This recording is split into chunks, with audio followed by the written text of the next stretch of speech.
자산의 일부는 남들이 예라고 하는 거에서 나도 예 하다가 남들이 예 하고 따라오면 아니요 이러는 투자도 해야 되거든요. 사실은 정말로 PMI 지수 각 소비자 심리 지수 이게 좋아지고 있는 상황이면 무거운 종목들 기계 업종 이런 장비 업종 이런 애들이 갈 수 있는 거고, 만약에 못 그러고 미국 시장 계속 오르면서 중국은 계속 어느 정도 선을 못 벗어난다 그러면 지금처럼 삼성전자 통신업종 위주로 시장이 갈 수도 있고, 그러니까 이런 좀 합리적인 생각을 쭉 풀어나가면서, 그렇다면은 혹시 그런 상황에서 저평가 있는 애들이 오를지 또는 이렇게 경제적 혜자가 있는 기업들 중에서 슈퍼스타가 나올지 모르는 거예요. 사실은 저는 안다고 생각하는 사람들이 제일 문제라고 생각해서, 지금 알 수 있는 건 2018년 19년보다 어쨌든 어떠한 기회라도 있다. 제가 느끼기에 경제적 혜자가 있다고 생각하는 기업이 보통 우리나라의 그 대기업들 빼고 한 40개 정도 된다고 저는 생각하는데, 그 중에 오늘 한 12개 먼저 말씀드린 건데, 그러니까 제가 말씀드린 건 확실합니다. 국내에서 아주 확실한 경쟁력을 가지고 있거나 글로벌 몇 안 되는 기술력을 가지고 전 세계에서 그 관련 업종에 종사하는 사람이 알만한 기업들. 안녕하세요. 안녕하십니까. 드디어 경자입니다. 경자TV 구독자 여러분, 새해 복 많이 받으십시오. 새해 복 많이 받으십시오. 네, 저희가 경자TV 케빈입니다. 저희가 3배까지 드리고 싶지만 아직 10년이니까. 10년이니까 저희 구정해드려요. 구정해. 그래 맞아요. 네. 구정에 제가 서울에 있구나. 네, 알겠습니다. 케빈이 지금 여행 계획을 잡고 있다는 첩보입니다. 네. 제가 OST 가서 이제 주가 올려놓고 올 거니까 좀만 기다리십시오. 2020년 이제 진짜 첫 저희 컨텐츠 준비하고 있어서. 맞습니다. 네. 정말 근데 해가 넘어가니까 상당히 의미가 있네요. 2020년이 돼서 제가 하나 생각을 해봤어요. 오늘의 첫 컨텐츠는 꼭 내가 고르고 말겠다. 그동안은 아무래도 이제 케빈이 많이 좀 이렇게 자료도 공유해주고, 왜냐면 저는 이제 아직 배우는 입장이기 때문에, 그래서 야심차게 제가 제일 잘할 수 있는 삼양옵틱스 회사에 대해서 조금 이제 조사를 해봤는데, 저는 원래 아는 회사입니다. 네. 네. 저도 알고 있었죠. 저는 이제 직업적으로 알고 있었는데, 근데 이게 좀 참 희한한 게, 자료 조사는 이제 제가 회사랑 이런 렌즈를 만드는 회사니까 그래서 알고는 있었고 조사를 해봤는데 주식 시장에서는 좀 빠졌더라고요. 최근에 좀 빠졌죠. 네. 이 회사가 배당을 좀 많이 줘요, 게다가. 그러니까 회사는 옛날보다 이제 매출은 1년에 한 600억 정도 하는 회사인데, 좋은 회사죠. 그리고 이제 영업이익률도 꽤 높아서 20% 이상 나오는 회사이기 때문에 좋은 회사인데, 이제 성장에 좀 한계가 있는 상황에서 약간 우하향하고 있는 주가였는데, 이 회사가 이제 수익은 꽤 내다 보니까 1년에 100몇십억씩 벌거든요. 그러니까 배당을 연말에 많이 줄 때는 5% 6%도 준 것 같은데 제 기억에는. 그러다 보니까 이번에 배당락하면서 주가가 많이 빠져 있는데, 이게 이제 실제적으로 배당락에 의한 건지 아니면 보통 배당락이 있어도 다시 회사가 좋아지는 기업은 이번에 반등을 바로 했었거든요. 근데 이 회사 같은 경우에는 업황이라고 보긴 그렇지만, 이 회사가 가지고 있는 어떤 실적의 어떤 미래 가능성을 좀 좋지 않게 보는 건지는 좀 지나야 이게 판단을 정확히 할 수 있을 것 같다는 생각을 좀 해봅니다. 지금 자리가 좀 애매한 자리입니다. 제가 조사해 본 거는 실제로 삼양옵틱스에서 나오는 렌즈들이 되게 많아요. 많고, 제가 처음 사진 시작했을 때도 렌즈를 만들고도 있었고, 잘 모르시는 분들 있으니까 삼양옵틱스는 교환 렌즈, 그렇죠. 교환 서드 파트, 메인 카메라 회사에서 자기네 자체 브랜드를 만들고 있는 렌즈를 하고 있지만, 삼양옵틱스에서는 이제 렌즈만 만드는 거죠. 왜 서드냐? 퍼스트는 자기네, 그 다음에 세컨드는 아마 그 제휴회사거나 이런 기업들 얘기하는 거고, 서드는 이제 완전 독자적으로. 그래서 예전에는 솔직히 안 봤어요. 왜냐면 볼 필요도 없었고, 그리고 이제 실질적으로 또 사진 취미로 하신 분들 중에 이게 또 렌즈를 또 뭐 쓰냐, 저 지금 또 빨간 띠냐, 금띠냐 둘러져 있는 거에 따라서 또 감성으로 또 찍으시는 분들이 계시기 때문에. 빨간 띠가 캐논인가요? 그렇죠. 캐논에서 이제 좀 상위 레벨. 매국노. 저희도 캐논으로 찍고 있습니다. 좀 공부를 많이 했어요. 좀 바꿀 수 있는 게 뭐가 있을까. 그러다가 이게 좀 엄하게 빠지는데, 이제 시네 렌즈라고 있어요. 이게 시네마용 렌즈. 영화. 네, 그렇죠. 영화용 렌즈. 그러니까 그거에 대해서 조금 제가 매력을 가졌던 거는, 기존의 사진으로 보여줄 수 없었던 혹은 더 좋은 해상도의 렌즈들을 많이 만들고 있더라고요. 그리고 그게 실질적으로 사진 찍는 카메라하고, 요즘 이제 영상도 찍히니까요, 호환될 수 있는 포맷들도 많이 생겼어요. 그럼 그거를 지금 삼양옵틱스가 만들고 있는 건가요? 그렇죠. 제가 찾다 보니까 삼양옵틱스에서 꽤 괜찮은 라인업들을 만들고 있어서. 그럼 이게 시네까지는 아니라도 유튜브 렌즈. 그러기에는 차고 넘치죠. 그 정도에는 충분히 좋고. 지금 8K까지도 커버할 수 있는 그 정도의 렌즈들을 만들고 있어서 제가 열심히 찾아보니까 회사가 엄청 좋아졌더라고요. 렌즈 만드는 게 실질적으로 지금 렌즈가 좋아진 게 회사가 좋아진 거 아니에요? 자동 초점 사진 렌즈를 만들기 시작한 것 같은데, 그때보다는 사실 매출하고 영업이익률은 살짝 줄긴 했어요. 그러니까 분명히 좋은 제품을 만들고 점유율은 좀 높아지고 있을 수는 있으나, 전반적인 어떤 그 일본 카메라들이 장악하고 있는 어떤 그런 거기를 다 뚫고 들어갈 수는 없는 좀 그런 게 아닌가. 그 부분은 제가 좀 확실히 말씀드릴 수 있는 거는 첫 번째는 제 입장에서는 신뢰도라고 생각을 해요. 어떤 아무리 그러니까 뭐 초점이라든가 그런 거 있잖아. 항상 프로는 뭡니까? 10번이면 10번 다 만족시켜주는 그 정도의 성능을 보장을 해야 되는데 여기서 한두 번 약간 좀 애매한 상황들이 생기면 그거에서 이제 손이 안 나가는 경우들도 있고요. 옛날에 삼성이 핸드폰 처음 만들 때 그 옴니아 핸드폰이 그 신뢰성의 문제가 삼성 옵틱스는 정말 좋은 기업이지만 과연 이게 일본 카메라가 장악하고 있는 그 시장에서 교환 렌즈만으로 과연 어느 정도까지 클 수 있을 것인가에 대한 어떤 좀 의구심은 있는 게 이런 프로도 있지만 또 매니아적으로 막 사진에 빠지신 어르신들도 있고 이제 제가 서울 쪽에 자주 가니까 많잖아요.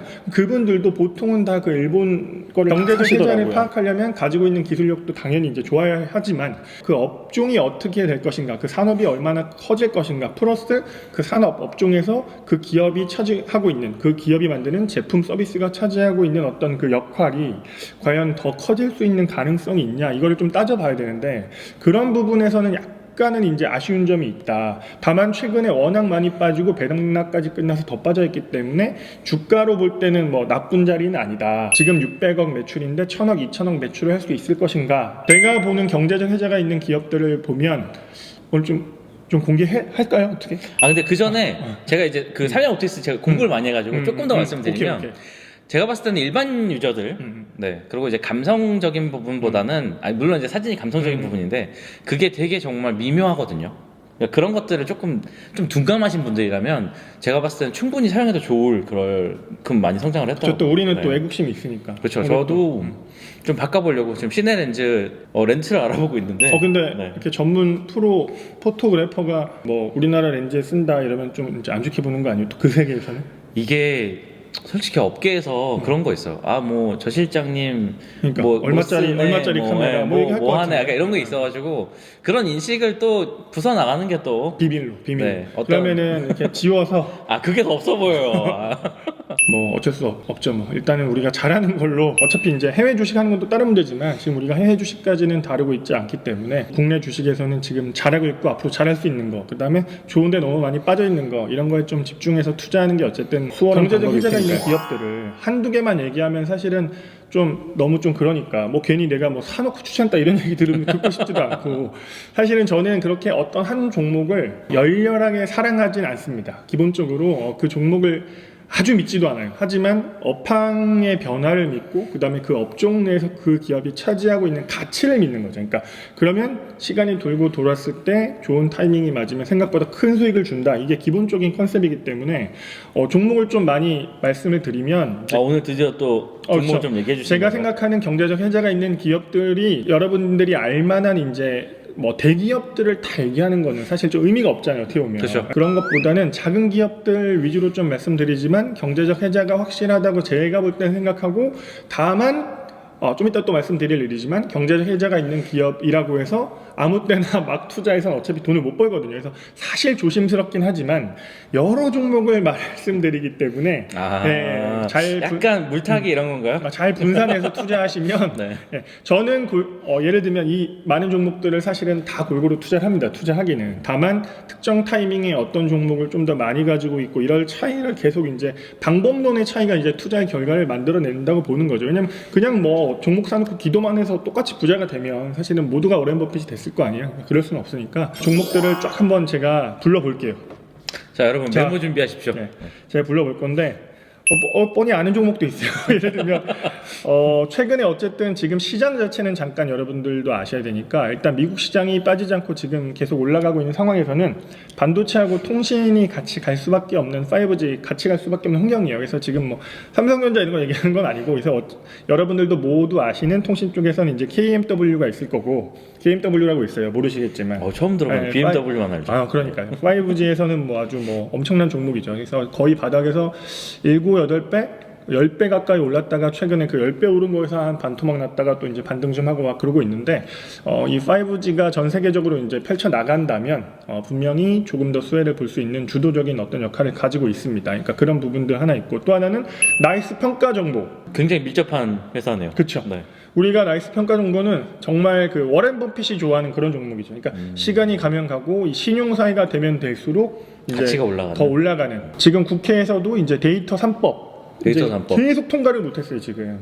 그러니까 이게 통과가 되면 이 데이터 막대한 이 데이터를 기반으로 해서 이제 여러 가지 사업을 추진하고 그런 평가하고 이런 산업이 훨씬 더 커질 거 아니에요. 그러니까 그러면은 또 많은 일들이 근데 일어나겠네요. 이 기업은 약간의 이제 문제가 제가 생각하는 문제가 하나 있는 게 이 나이스 기업 자체가 약간 상속 증여 이게 아마 그 아버지가 돌아가셨던 걸로 제가 기억하는데 이게 되게 젊은 이제 그 아들이 회사를 아마 전체를 물려받은 것으로 제가 이제 알고 있는데 그런 부분에서의 약간의 리스크는 가지고 있으나 또 그렇기 때문에 더 이제 좋은 경영자를 가지고 이쪽 산업을 키운다면 워렌 버핏이 좋아하는 이제 종목일 수 있다는 거. 그 다음에 또 하나는 여러분들 뭐 이건 주식하는 사람 다 아는 기업인데 리노공업이라고 있죠. 리노공업. 이 기업은 뭐 말 안 해도 아실 테니까 다만 이 기업들 제가 말씀드리면 아마 다 생각하실 거예요. 막 적다가 주식하는 사람들은 저 재미없는 종목들 다 얘기하고 있다고 또. 하지만 그런 종목들이 경제적 혜자가 있는 기업일 수 있어요. 왜냐하면 경제적 혜자가 강한 기업들은 재미있는 상승이 나타나는 구간이 사실 상당히 짧아요. 네. 반짝하는 건가요? 그게 아니죠. 오히려 특정 악재가 있거나 뭐 시장이 안 좋거나 했을 때 쭉 빠졌다가 거기서 그냥 멈춰 있는 거예요. 그냥 거래도 안 되고. 그러다가 다시 시장이 좀 좋아지거나 그냥 뭐 아무런 문제가 없고 실적 발표 한두 번 하면 또 이 기업이 경쟁력이 있네. 그래서 다시 그냥 제자리로 가 있어요. 근데 그 타이밍을 기다리고 돌아가는 그 타이밍들이 사실 개인 투자자분들이 볼 때는 너무 지루하게 느껴질 수는 있는 거죠. 하지만 저희 경자TV를 보시는 경제적 자유, 경제적 혜자를 추구하는 분들이 투자하시기에는 적합한 종목들이죠. 제가 늘 얘기하지만 저는 주식 투자는 장기로 가고 오히려 P2P라던가 이런 걸 단기로 하자 이렇게 말씀드리는 주의잖아요. 거꾸로 주식 투자가 좀 더 빨리 수익이 난다 뭐 이렇게 생각할 수 있지만 그거는 사실 뭐 귀신도 모른다고 저는 생각하기 때문에 기본적으로는 오래 들고 있을 수 있는 종목을 선택하는 게 좋다. 이거에 대한 믿음 변화가 없기 때문에 또 하나가 이제 고영이라고 있어요. 고영. 이것도 다 아시는 종목인데 너무 재미없다고 생각하실 거예요 아마. 그럼 또 이제 쭉쭉 한번 말씀해 주시죠. 근데 고영 이 종목은 해외에서 이제 하는 그 로봇 지수를 평가하는 펀드에도 이게 포함이 돼 있을 정도로 글로벌하게 인정을 받고 있는 기업이고 뭐 말로는 뭐 4차 산업 반도체 뭐 다 연관되어 있다고 하지만 가장 큰 장점은 매출처가 정말 다양하다는 거. 보통 우리나라의 뭐 반도체다 뭐 IT 관련된 기업들은 보통은 삼성전자 뭐 또는 하이닉스까지 이렇게 국한돼 있거나 이런 경우가 많은데 고영은 그렇지 않다. 그래서 그런 것 좀 말씀드리고 또 하나가 이거 아시는 분만 아시는 종목일 텐데 파크 시스템즈라고 있습니다. 파크 시스템즈. 파크 시스템. 이름 좋죠. 공원의 체계. 농담이고 이거 원자 현미경 만드는 회사인데 글로벌 1, 2 탑 정도 합니다 지금. 그래서 원래 기존에 있던 원자 현미경 만드는 이제 회사가 이제 아주 정말 그러니까 전자 현미경 다음이 원자 현미경인데 기존에 있는 방식을 약간 뛰어넘는 방식을 뭐 채택하고 있다 해서 처음에 미국에 있는 기업 반도체 기업이나 이런 쪽만 공급하다가 최근에는 삼성전자에도 다 공급을 시작하고 있죠. 그래서 이런 부분은 상당히 좋고 나중에 이게 이제 전자를 원자로 바꾸면 뭔가 있어 보이잖아요 사실. 그래서 이게 바이오 쪽에도 쓰일 수 있다. 뭐 여러 가지 이런 이야기들을 하고 있고. 그러니까 제가 말씀드린 기업은 확실합니다. 국내에서 아주 확실한 경쟁력을 가지고 있거나 글로벌 몇 안 되는 기술력을 가지고 전 세계에서 그 관련 업종에 종사하는 사람이 알만한 기업들 그리고 전기차로 가면 뭐 여러분 다 아시겠지만 그 일렉포일 만드는 일진 머터리얼즈가 꾸준하게 좋은 매출 올릴 수 있는 회사기 때문에 그거는 그냥 집어넣고요. 그 다음에 그 관련 쪽에서 첨보라고 있죠. 시총이 큽니다. 자꾸 말씀드리게 되는데 지금 말씀드릴 종목들은 중소형주지만 중소형주는 아니에요 사실은. 왜냐면 그 실적만큼 다 제 평가를 받고 가기 때문에 또는 그거 플러스 알파 평가 동종 업계 내에서 저평가를 받지 않기 때문에 저평가를 산다라기보다는 경쟁력 있는 기업을 언제 사서 내가 장기 보유할까에 집중해야 되는 종목인 건 확실하고 어쨌든 그 다음에 이번에도 이제 일본이랑 싸울 때 문제가 됐지만 그 왜 소재 이런 거 얘기 나올 때 SK 머티리얼즈가 하나 있죠. SK 머티리얼즈는 뭐 모두가 아는 아주 큰 종목이지만 움직임도 너무너무 재미없고 하지만 정말 경쟁력 있고 충분히 좋은 회사고 유일한 리스크는 이제 최태원 회장님 이혼 소송하고 관계는 없어요. 사실 관계는 없지만 농담으로 한 말이고요. 그 다음에 또 하나가 다 아시겠지만 이제 OLED 소재 쪽에서는 덕산 네오록스라고 이제 OLED 디스플레이 뭐 아무것도 모르잖아요, 그죠? 브랜드 생각이 든 건 이러다가 뻔하지만 뭐 이런 게 조만간 이제 우리 유행어가 되지 않을까. 그래서 뭐 뻔한 종목이에요, 사실 뻔한 종목인데 사람들이 이 뻔한 종목을 사기가 어려워. 여러분 다 무슨 뜻인 줄 아시죠? 뻔한 종목을 그 주식을 이미 하고 있는데 특히 손실을 보고 있는 상황에서 뻔한 종목 사기가 진짜 어려워요. 왜냐면 뻔한 종목이 내가 손실 보는 종목만큼은 또 안 빠져요. 또 보통 그렇기 때문에 타이밍이 잘 안 나오는 거죠. 이거를 손절하고 저 더 올라 있고 고평가 있는 종목을 산다는 게 사실 투자자에게 상당히 어떤 겁이 나는 행동일 수 있기 때문에, 하지만 남들이 안 하는 거를 해야만 돈을 벌 수 있는 주식시장이기 때문에 저희와 함께 하십시오. 네. 네. 저희가 나중에 하는 것도 다 무시하고 이제 다른 길로 가시면 돼요. 그래서 아니 이러다가 뻔한 주식 누가 더 많이 하나 이런 거 댓글 한번 배틀 한번 하면 좋겠네요. 달아주세요. 네. 왜냐면 저는 사실은 웬만한 종목은 진짜 다 알거든요. 왜냐면 산업에 관심이 많아요. 저는 어떤 산업이 어떻게 돌아가고 있는지 관심 많아서. 또 하나는 다원시스라고 있어요. 이 기업은 뻔한데 여러분 요즘 지하철 타시면 다원시스에서 요즘 새로운 지하철 얘네가 수주 많이 해서 원래는 현대 롯데만 만들었는데 얘네가 많이 했고, 그래서 지하철 만드는 회사냐 생각하시면 당연히 제가 볼 때는 경제적 해자가 없죠. 근데 이 회사는 원래는 그 글로벌 경쟁력 원탑인 전원 공급 장치를 만들 수 있는 회사인 거예요. 그래서 원래 포스콘이 뭐 어떤 큰 어떤 그 기계 만드는 데도 다 들어갔었는데, 그 기술력을 기반으로 원래도 지하철에 들어가는 전원 공급 장치를 얘네가 했다가 얘네가 아예 이제 다른 지하철 원래 만들다가 이제 망해가는 그 기업 하나 인수해서 지하철 하는 거고, 플러스 알파로 얘네가 여러분 아시는 분 아시겠지만 일본에서 유행하는 암 치료할 때 중성자 입자 치료 이런 것들도 얘네가 엄청 비싼. 맞아요. 뭐 그 4억이랬나 한 네. 건 안 돼. 그러니까 그런 것도 지금 거의 준비해서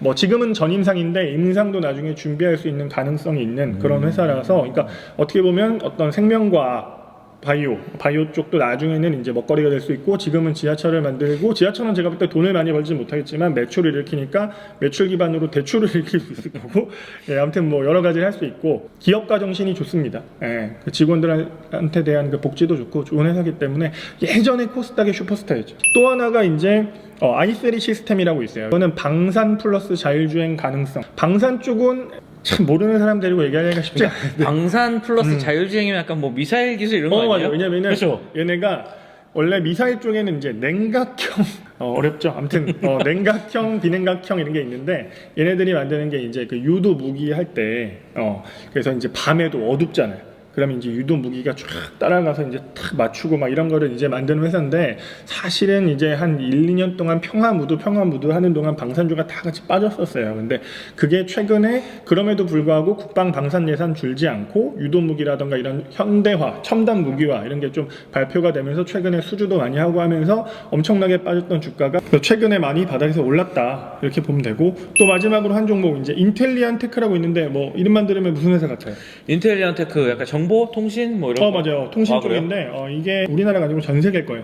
해상용 안테나, 위성 안테나 이런 쪽 시장에서 4분의 3, 한 70% 가까이 점유율 되는 걸로 알고 있는데, 앞으로 이제 뭐 회사들이 그런 얘기 많이 하잖아요. 뭐 아프리카에 뭐 이거 막 우주에 위성을 띄워서 통신을 하게 하겠다 뭐 이런 얘기 많이 하는데, 이게 단순히 그냥 해상뿐만 아니라 그런 좀 특이한 환경에서의 어떤 그런 안테나, 위성 그 시장, 통신 시장에서는 꽤 이제 능력이 있는 회사기 때문에 그 업종이 얼마나 그 산업이 빨리 성장할지는 모르겠으나, 이제 통신 환경이 점점 발달해 가면 주도적인 역할을 할 수 있는 것 중에 하나가 인텔리안테크라는 기업이다. 이 기업들을 그냥 무조건 오늘 뭐 다 사면 오른다 이렇게 생각하지 마시고, 여러분들도 저처럼 저는 이거를 업종별로 다 나눠서 정리해 놓거든요.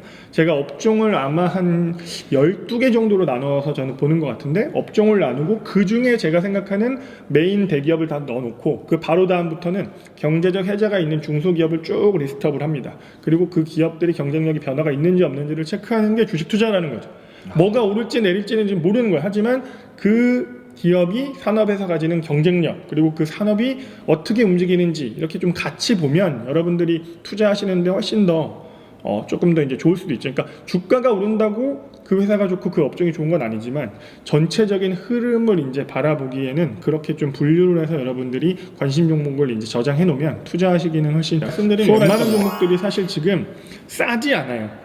그러니까 이렇게 좀 제가 느끼기에 경제적 해자가 있다고 생각하는 기업이 보통 우리나라의 그 대기업들 빼고 한 40개 정도 된다고 저는 생각하는데, 그 중에 오늘 한 12개 먼저 말씀드린 건데 싸지 않아요. 그렇기 때문에 그게 무슨 뜻이겠어요?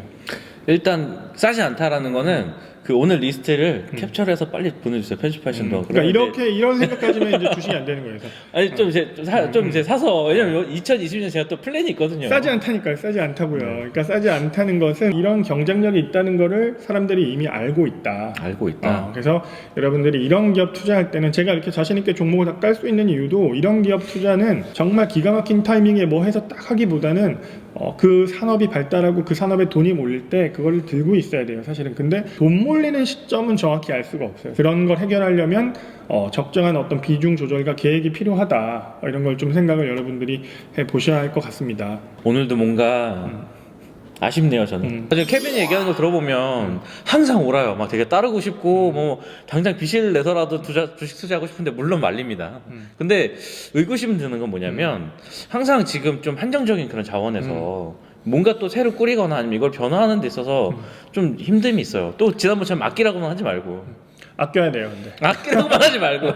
근데 여러분 생각을 꼭 해보셔야 되는 게 물론 그냥 정말 그냥 금수저에서 타고난 게 정말 너무 부자이면 이런 고민이 필요 없지만 제가 지금 그 증권사 PB를 하면서 만난 자수성가한 부자들을 보잖아요.